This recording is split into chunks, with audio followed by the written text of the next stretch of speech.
Arriba el contenidor marró a Carlet i tot comença en casa, perquè cada gest compta. Quan cuinem, generem residus orgànics cada dia, però hem de saber quins podem depositar al contenidor marró.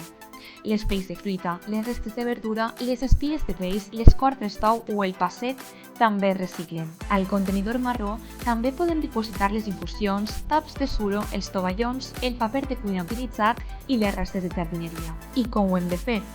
Només necessites separar-ho ben casa i depositar al contenidor amb una bossa compostable. Reciclar correctament és més fàcil del que pareix. Però atenció, el contenidor marró no és per a tot. No s'han de tirar residus orgànics, ni ceràmica ni golfers. Tampoc puntes de cigarrets, xiclets, tovalloletes humides, arena per a mascotes, ni pèls o pols. Recorda, les restes d'aliments no han d'acabar mai al contenidor de risc. I molt important, està totalment prohibit deixar residus fora dels contenidors. Sempre han d'estar dins. Per a facilitar el reciclatge de la matèria orgànica, l'Ajuntament de Carlet entregarà gratuïtament un contenidor marró domèstic a cada vivenda. Pròximament comunicarem com es realitzarà la recollida.